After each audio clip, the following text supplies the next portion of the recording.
Joining me today is Sally McQuillen, LCSW. She's the author of Reaching for Beautiful, a memoir of loving and losing a wild child.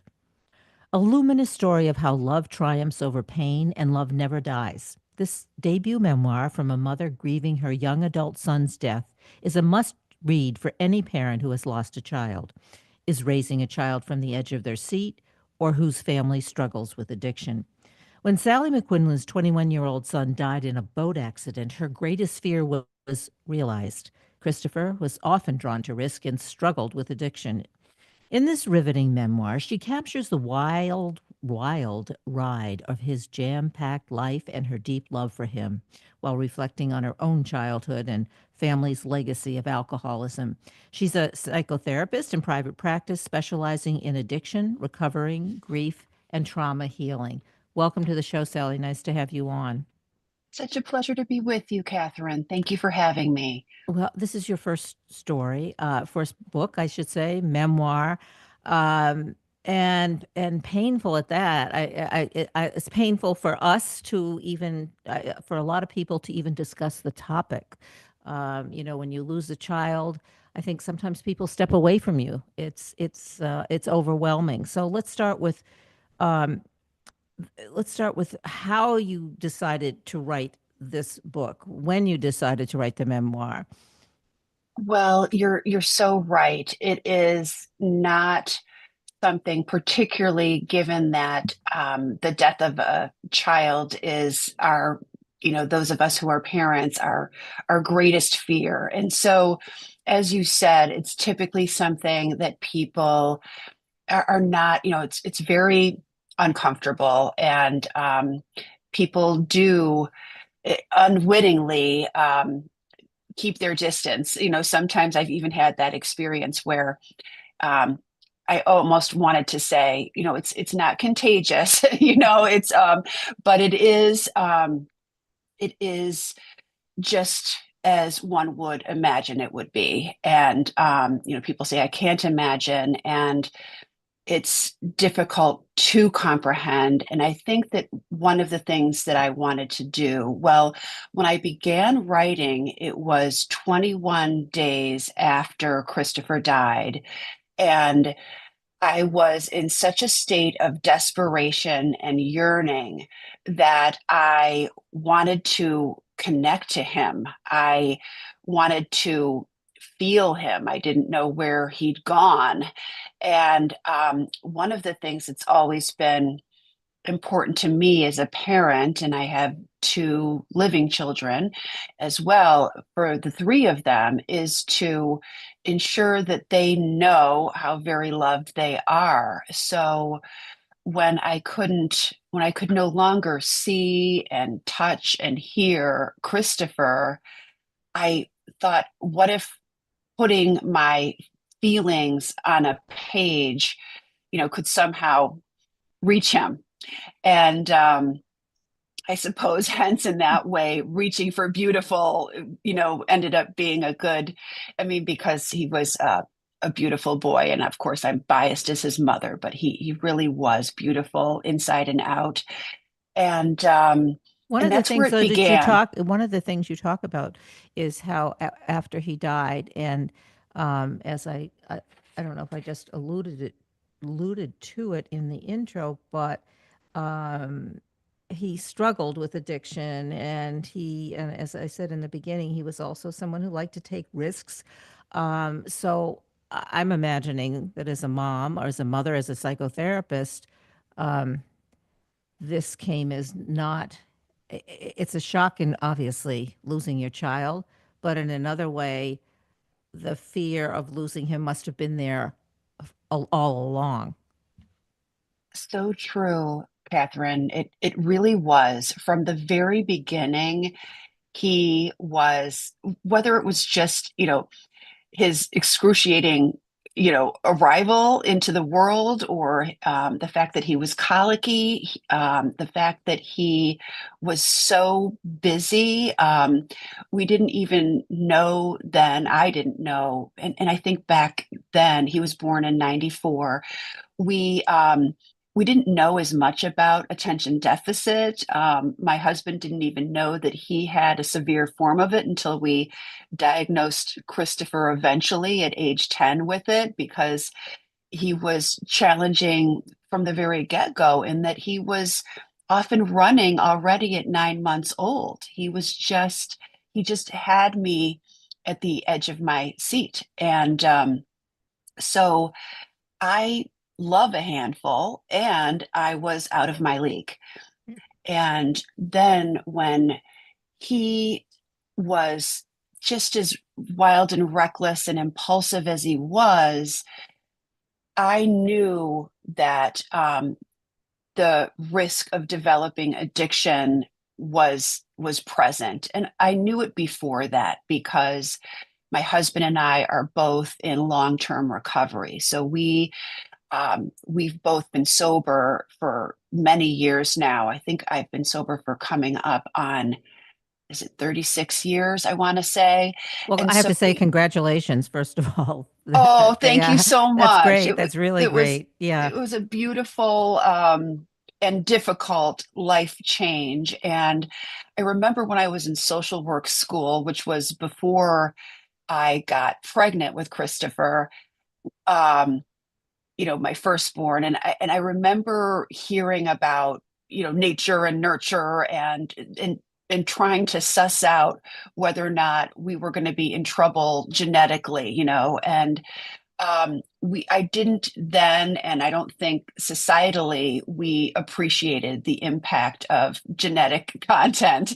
And so it's just pervasive, in our both of our family histories. And so I was fearful. I'd also grown up as a little girl somewhat fearful because of my father's alcoholism. So this thread of addiction is a component of my book, and it had me in a state of fight or flight, and one that I didn't fully appreciate even until after he passed, and I could write and reflect on his life. And And when you talk about, and you do talk about, we'll be talking about the fear, obviously, because of your history, family history, but also, you also talk about the guilt and the regret. Like, do you feel like you could have done or could have done something? I mean, and what would you say to parents who have a child who has ADHD? Because as you say, they become a greater risk for wild, sort of untamed behavior. Is there a message in that? I think there's several messages. There are so many things that co-occur with addiction, and attention deficit being one of them. Depression and anxiety, typically, I think in about 99% of alcoholics or addicts, there is a presence of some degree of anxiety and depression.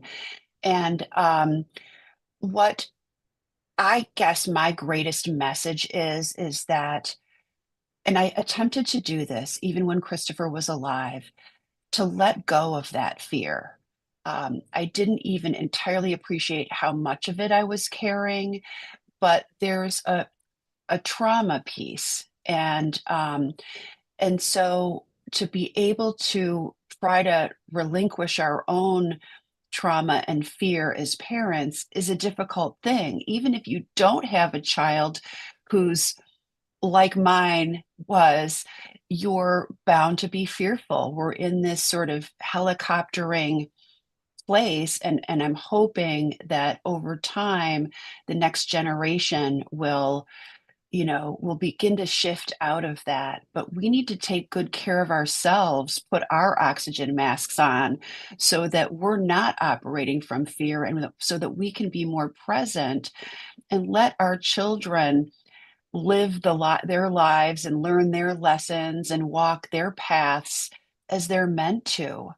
So what you're And then saying is, you with Christopher, you were, because of your fear, helicopter parent.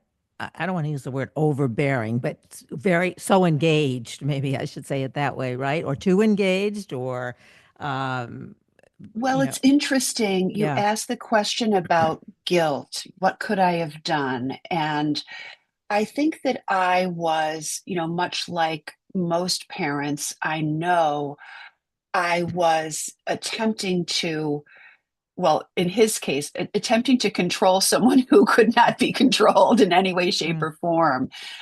Before he died, he actually had several near-death accidents. So there, there were many, there was a mindfulness around wanting to save him. And when he was 16, we sent him away to get help for his addiction. And I'm really proud of having intervened at that time.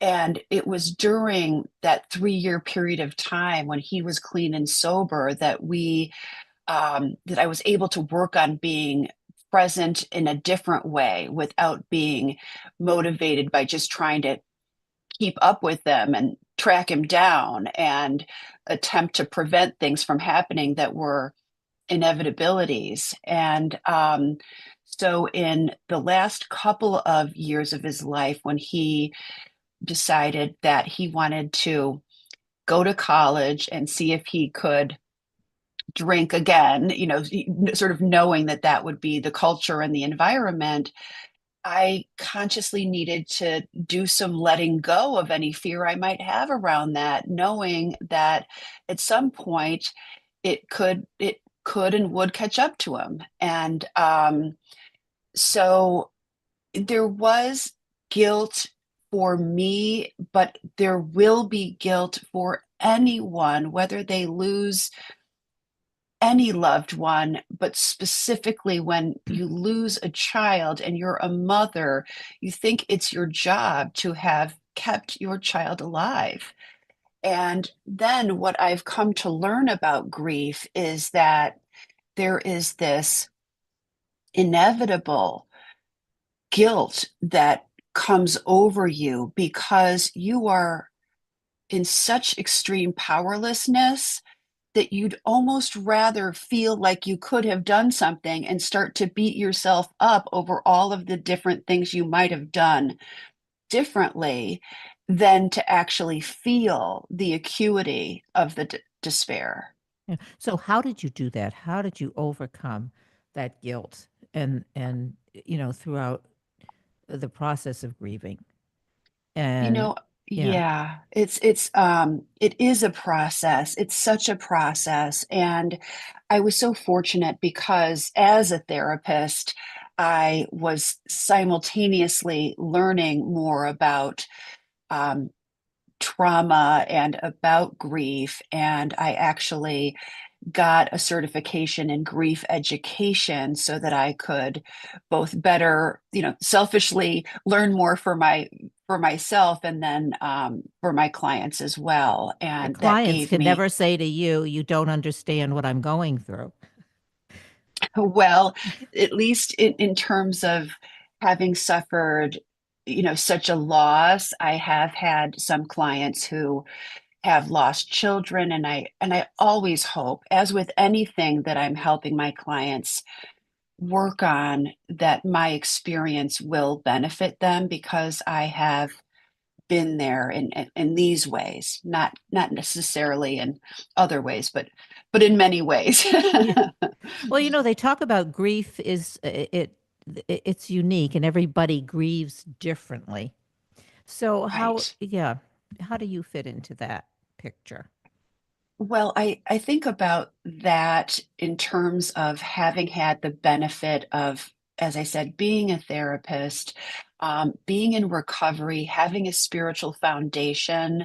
Those things have given me a leg up. And um, in my spiritual practice, I was able to consciously focus on letting go of guilt and forgiving myself and reconciling with that powerlessness and surrendering to it.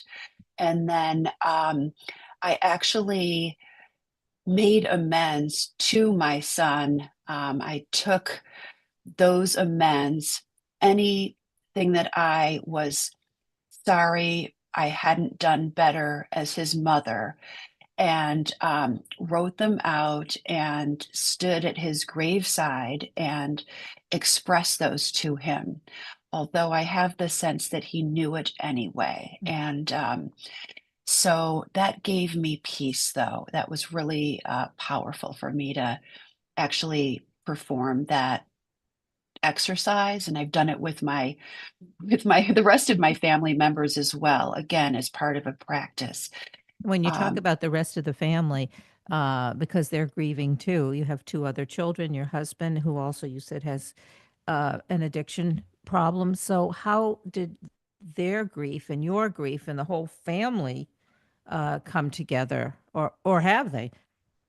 well, I love that you honed in on, grieving uniquely. And especially when I think about my my husband and me, we are very different. We're a bit of a yin and a yang, and that's actually, there's been a complementarity to that, and I'm so grateful actually that we can teach each other along the way.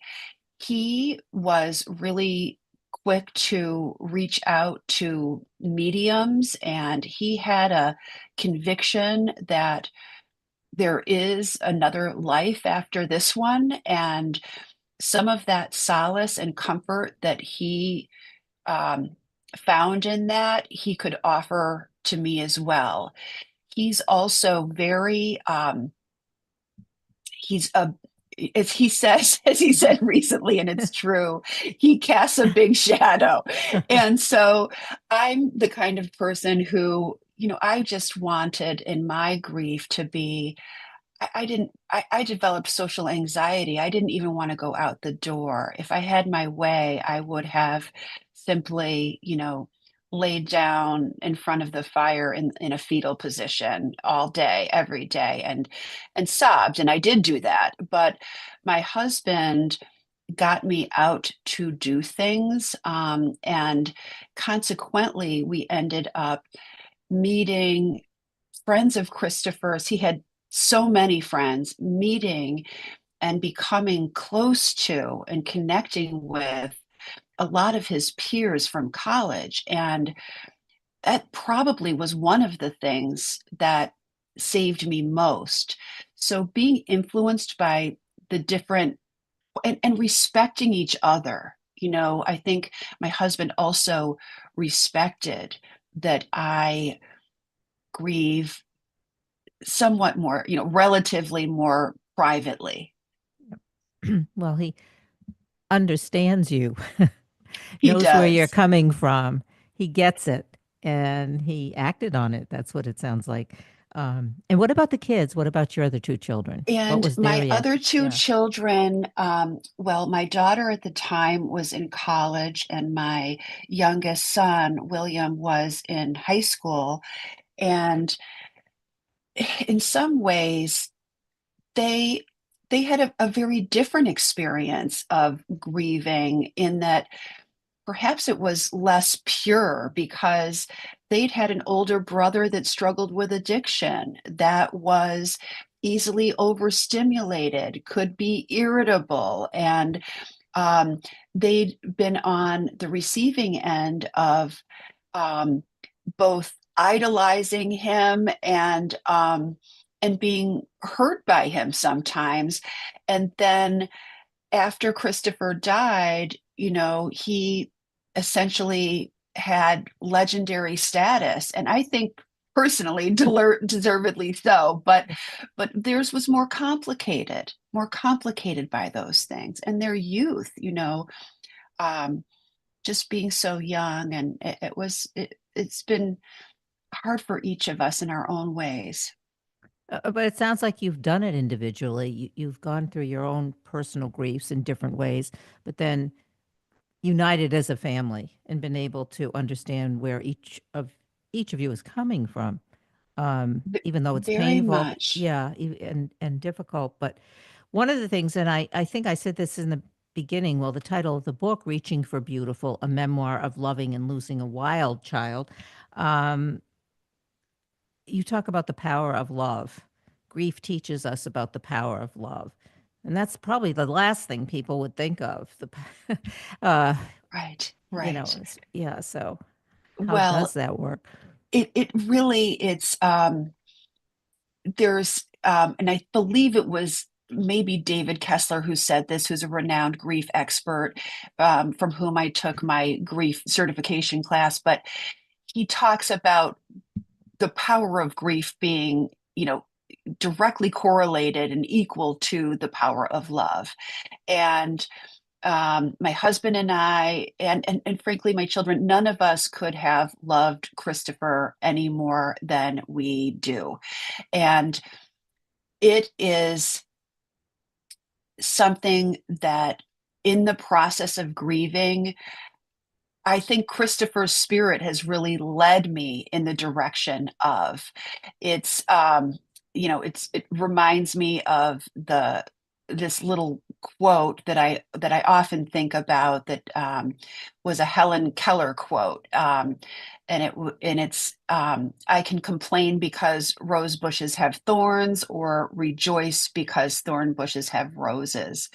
And there really is this cultivating um, a real deliberate choice to focus on the love and the light and the gratitude, while also processing all of the other more uh, difficult emotions, but rising up above them, because so many of us who have lost children could get, I mean, surviving it is a feat. And so for me, coping in that way, really being open to feeling Christopher's presence, to continuing to express my love for him in everything that I do, in attempting to be embodied with his big, wide open, fun loving, life loving heart. And I think when you and you, as you said, you're talking about David Kessler and his work, and taking his course, the power of love. You grieve over somebody you love is part of it's the other side of grief, isn't it? If you're grieving It because is. you It's the love under somebody. Yeah. exactly by the very virtue of how much love, and there couldn't have been, and isn't, another ounce of me that couldn't be directed to that. Then understandably, it's going to mean that the pain is, just that powerful as well. And it's strange now I'm in a position 9 years later to, better understand how this works. It's grief ebbs and it flows, and it's still, even now, and probably and will for the rest of my life, be part of my experience, and sometimes catch me completely unawares, and sometimes predictably catch me, and overwhelm me with the feeling of wishing he were here. So it's always going to be there. And I guess and you, as you're saying, you accept that it's going it's going to happen. You're not going to get rid of the grief and overcome the grief. It comes and goes. You said ebbs and flows. I think that's a good way of saying it. And most of the parents that I've had on the show who've lost a child sort of describe it in the same way. It's a part of you. It's who you are. It is. And I do think, too, the privilege of being a therapist helped me recognize that I couldn't fight it. I don't know that I could have fought it if I tried, but that when now, over time, and there is a lightness that occurs, and uh, more of an ability to um, have the gratitude over the self-pity, to have the all of the good stuff overcome the stuff that's harder, but also to be willing to touch into it, permission, giving myself permission to let it wash over me and not be afraid of the feeling itself. Yeah. To accept. Right. Reaching for Beautiful, a memoir of loving and losing a wild child. And the author is Sally McQuillen, and I've been talking to her today. So, Sally, tell us where we can buy the book and get more information about you and websites or platforms to go to. You bet. My website is www.sallymcquillen,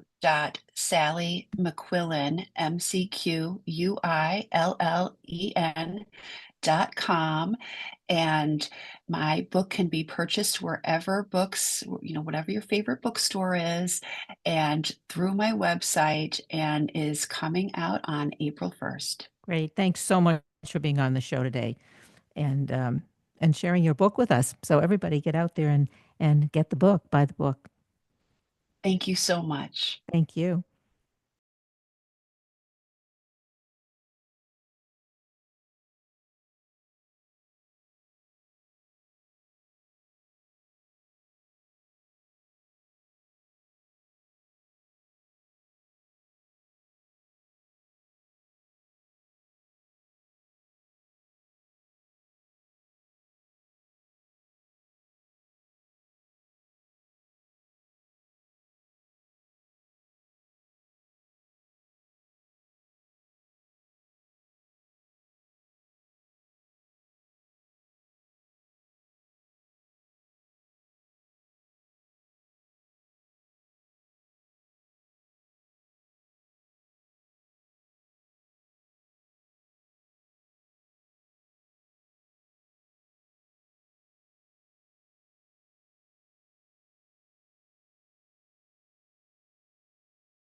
Joining me today is Kristian Rönn, author of The Darwinian Trap, the hidden evolutionary forces that explain our world and threaten our future. When people talk about today's biggest challenges, pollution, misinformation, inept CEOs, and politicians, they tend to frame the conversation around, and I'm saying, quote, bad people doing, quote, bad things. But is there more to the story? Humans are intrinsically wired to seek short term success at the expense of long term prosperity.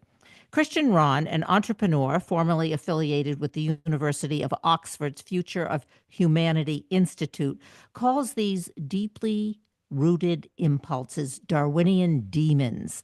These forces, a byproduct of natural selection, can lead us to act in short sighted ways that harm others and even imperil our survival as a species. And he says that if this evolutionary glitch is left unchecked, the consequences will grow in magnitude as the power of technology accelerates. Welcome to the show. Nice to have you on, Kristian. So, today we are talking about a very important topic, obviously, right? I mean, we're talking uh, Darwinian demons. Let's get into that. What are these Darwinian demons? So I think in order to explain, and thanks first of all for having me, Yeah. in order to explain what Darwinian demons are, I think it would be good to just give the listeners a crash course in evolution through natural selection. So the entire idea is basically, let's say you have a population of mice, and over time, there might be genetic mutation that changes their color. However, over the mouth are a lot of predators, like predatory birds, perhaps. And if they have a color that blends in better with the environment, they're more likely to survive. Um, and I think what that story tells us is that survival is sort of the ultimate um, success metric of nature. Um, and what a Darwinian demon is, it's sort of a selection pressure that makes it adaptive for any species or human or corporation or country to behave in a way that is bad for everyone else around them. So it could be anything from social media companies optimizing for retention through deceptive algorithms that spread fake news, or countries optimizing for bigger and bigger militaries with more and more nukes in order to survive. Or it can be, salespeople that optimize for deceptive sales tactics in order to win more deals than their competitors. So we see these problems over and over and over again. And I think the core message here is that we need to look at the systems that create this type of behavior instead of just blaming the individuals, because that won't work in the long run if we want to change things. Okay, so we want to change things. We don't want to destroy ourselves, but if we don't take a look at the Darwinian, I guess, these biological imperatives, would you call it that? Like this, to act in short-sighted ways to solve or resolve our problems is not good for us. And we need to do something about it. Okay, so what is the problem today? What would you say that we need to do, the most important thing that we need to do in order to survive? One thing I left out in your intro, in your bio, was that you were part of the expert group that drafted the EU General Purpose AI Code of Conduct, because that's really important, and we do want to talk about that during the interview. So, what is our biggest I'm calling it an evolutionary threat or trap, I guess, right? What do we do to preserve our existence, I guess? What a great question. I think it's the most important question of the hour, right? I mean, there's so many things that are threatening us right now. Everything from climate change and rapid biodiversity loss to nuclear Armageddon or artificial intelligence. And I think if you look at all of these phenomena, the root cause is essentially that for nation states, but also enterprises to survive, um, they need to optimize for power. So it means that if you sort of plot this graph, and I actually did that in the book, over the most dangerous weapons, it is an exponential graph. Like for every innovation in weapons, someone could build an empire. Like the Mongolians, they were the first one having horseback archery, and they could build an empire. The British, they were the first to have gunboats, so they could build an empire. And then from gunboats to Gatling guns to eventually nukes. And the US, at least for a while, were the first ones having nukes. And now there's many more nuclear states. But if you plot that curve of the most dangerous weapon, it becomes an exponential thing. And I think if you just follow that trend line, like the next weapons that we produce might be existential in nature. And countries might view it like they have no other choice but to develop these weapons. So let's say, for instance, with the help of artificial intelligence, that someone discovers that you can create engineered pandemics that only target a specific race or genetic marker, for instance. Then there will be people within the national security establishment saying, whoa, maybe the Chinese will develop this before us. So we need to raise them in order to develop this first. So this is just sort of an example, but it's if you look at that trend line of what is needed in order to survive for countries, it doesn't end well.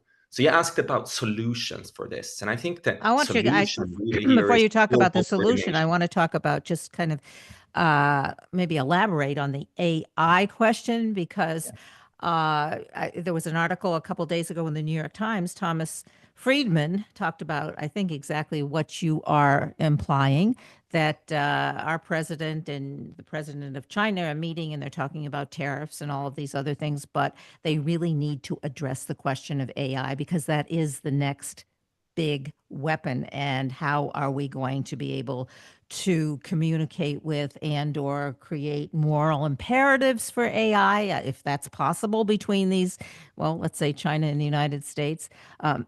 Now you can tell us, maybe you have the answer. How do we do it? That is a great question, and it's important that they meet around artificial intelligence, because, as I said, like artificial intelligence is almost like the ultimate dual use technology, meaning that it can be used for good and for bad, just like normal intelligence can be used for good and for bad. I mean, we have the most intelligent people in the world creating the atom bomb. But the same technology could also be used for nuclear energy and non-civil purposes. And it will be similar with artificial intelligence. With that increase in intelligence, we can create the most amazing drugs and potentially make us live forever, or we could create the most horrendous weapons. And which one we create will be largely down to the decision of politicians and people in But power. living Um, forever could also be disastrous. it If, could be. I mean, it yeah. could be like the ultimate totalitarian lock-in, where Yeah. all of a sudden, you have a dictator that controls AI technology, or some sort of technocrat controlling AI technology. They will live forever and have ultimate power, and everyone else will be powerless, essentially. All right. So back to the question. So what do we do? You're the expert. You were on the EU general purpose, as I said. I'm going to repeat it again. AI code of conduct. Um, So I think yeah. with any technology, we clearly need to regulate this technology. And I think it's important to regulate it on a local level, like the European Union have done. And then obviously there is always flaws with regulation. And the European Union is really big with lots of member states, lots of bureaucrats, and they have had a very inclusive process. And the result of a very inclusive process is sometimes that, the document doesn't become entirely perfect, but I think it's like a good step in the right direction of saying we are going to regulate this technology to make sure that it is being used for good things and not for bad things, and put requirements on companies that are producing these models, that they're actually proven to be safe and reliable and trustworthy before we release them on the market. And as these models become more and more powerful, it's going to become more and more important to actually require that type of safety check. I mean, right now, How do you police that? From a practical sense point of view? I mean, I'm asking, obviously, from a layman's point of view. How do you do that? You have AI, which they say has the potential for being smarter than all of us. Uh, you know, so how does that work? I think that's a great question. The most, I think, tractable way of policing it, not just locally, but also globally, is through the hardware.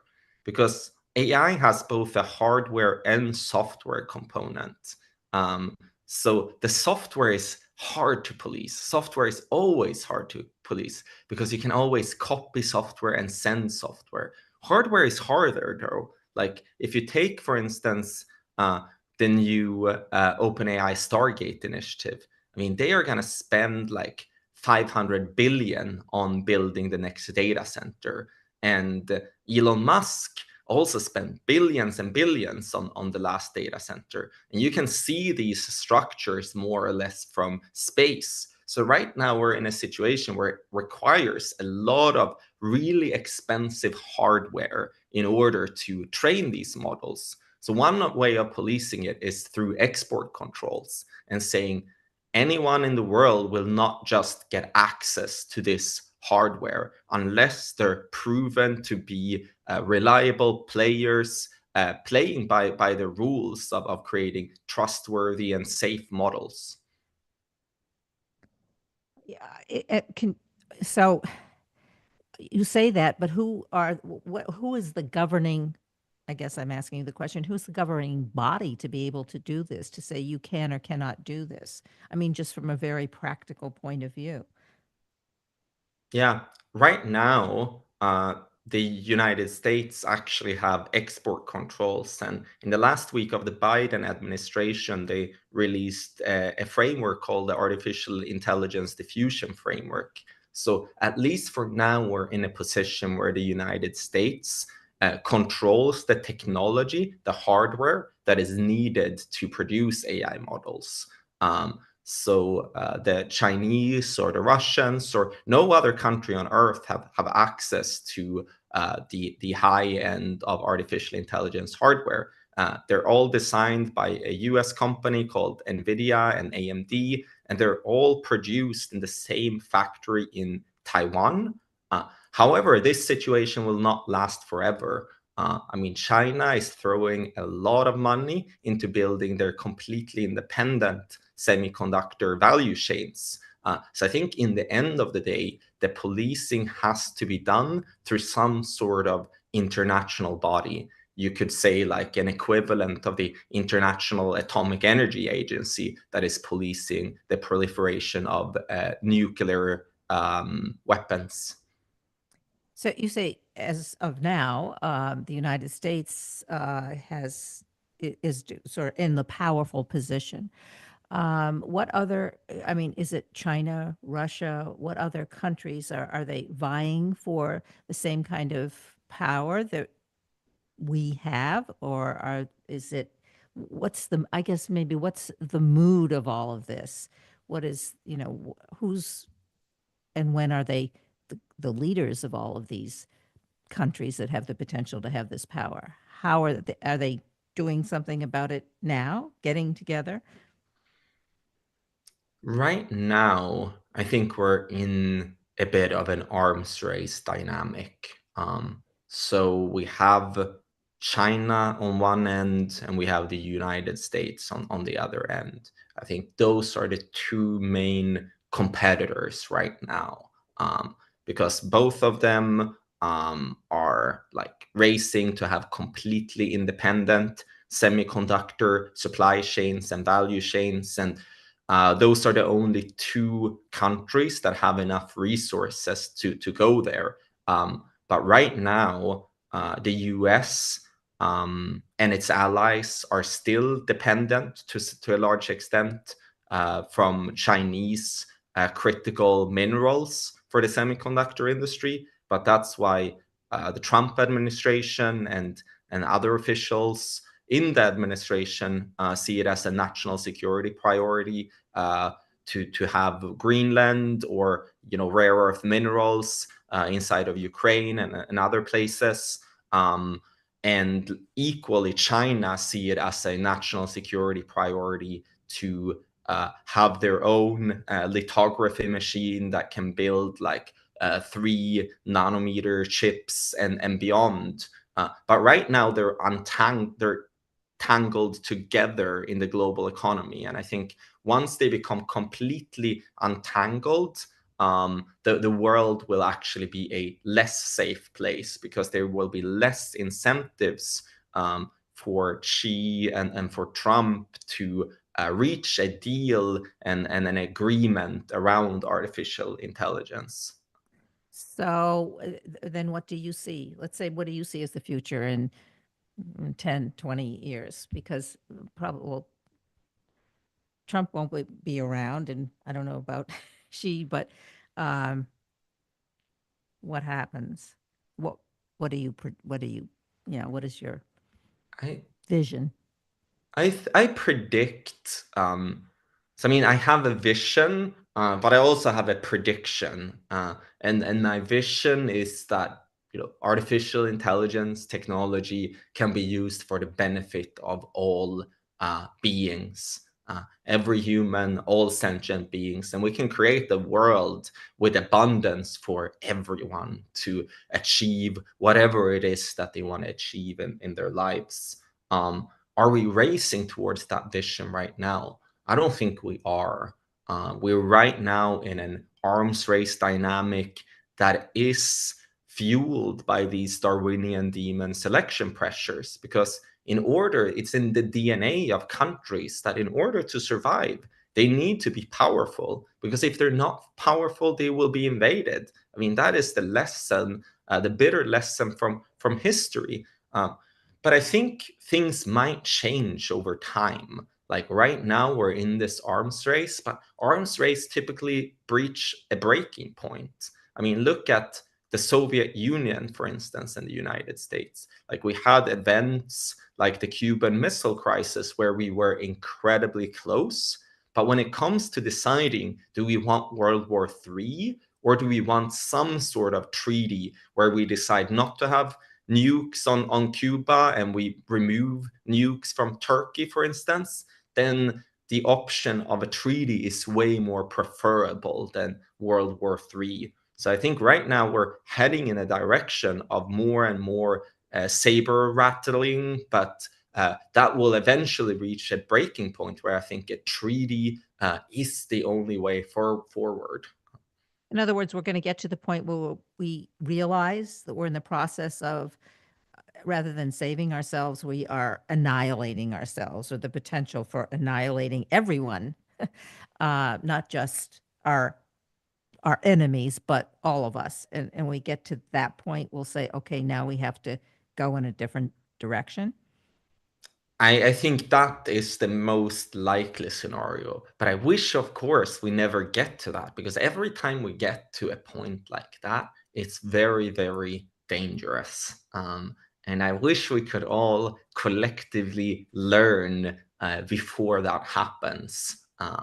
And I know that President Trump is a deal maker, so I hope he will see this as the deal of a lifetime, in order to create treaties around the proliferation of artificial intelligence that keeps humanity safe. I think it's one of the most important things in the world. But obviously, until then, I think it's really important to have export controls, because right now the US have the edge, and I much rather have democratic states owning this technology than non-democratic states or non-state terrorist actors that want to harm us. Yeah. Well, you talk about terrorist actors. Talk about that. Who would they be, or what do you see as you think? Who would they be, and how would that be possible? And It could this kind of really control, be yeah. it could really be anyone. And I think as this technology becomes more and more powerful, so here's the thing, like, let's take the Unabomber, for instance. He had like an incredibly high IQ. He was incredibly smart. But he had a warped ideology where he thought that the only way to save planet Earth was to go back to some sort of agrarian society pre-industrialization. So he started to bomb like a lot of academic institutions and so on. And he could do that because he was smart and motivated enough to assemble these types of weapons. But the intelligence needed to do that is going down, down, and down, the smarter these AI models become. And eventually, if we continue on the pathway of open source at the point where we have like artificial general intelligence without any safeguards, then anyone can really download one of those models, run it in their small local cluster, and ask, for instance, like, please give me step-by-step instructions on how to produce like the next bioweapon, and it will tell you exactly what machines to buy, how to avoid export controls, how to use the machines, and so on. So we are really going towards a world where, you know, IQ is not the barrier to do harm through dangerous technologies. So, worst case scenario, would we get into a Darwinian situation? You know, only the strong will survive, and that kind of, you know, talking about the Darwinian demons, that maybe we will go in the wrong direction. I mean, and we won't be able. I'm using the word cooperation. It seems to me is what you're saying. There has to be some kind of cooperation when it comes to AI. That doesn't happen. Will anyone survive? I don't know. Like, it's obviously hard to predict. Yeah. And I think there's a lot of people with difference of opinions. Some people think that there will be some sort of intelligence explosion where, you know, the AI becomes smart enough to make itself even more smart. And then they create the next model, make itself even more smart. And then it can go really, really fast. And AI can overpower humanity really, really fast. And in such a scenario, it could be the case that, you know, none of us survive. But there could also be another scenario where, you know, it's a more of a misuse scenario, that, you know, someone uses artificial intelligence to produce some type of weapon, and then a lot of people die, but not all of us. And then we learn from that mistake.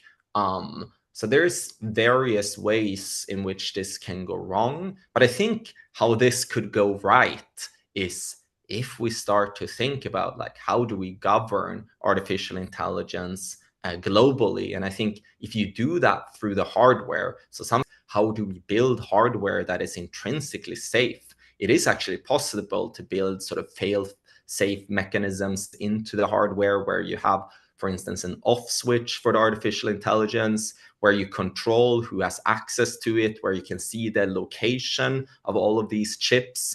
And then you can also force on a hardware level that specific evaluations are being run on an AI model before you deploy it. So if, for instance, you know, the hardware won't allow you to run the model unless you sort of prove that it is safe.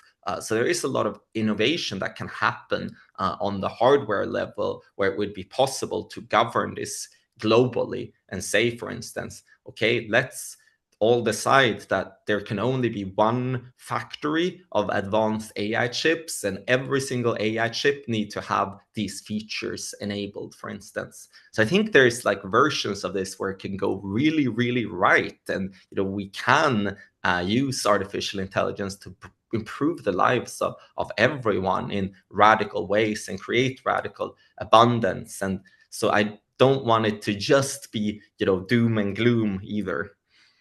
So there is hope. That's a good way to end our. We have to say goodbye, and that is a good way to end the interview with hope. And I assume that there are MIT and Caltech and those kinds of universities are involved in some of this in this process. The title of your book, The Darwinian Trap: The Hidden Evolutionary Forces That Explain Our World, and in parentheses, and threaten our future. I'm assuming you can buy online everywhere.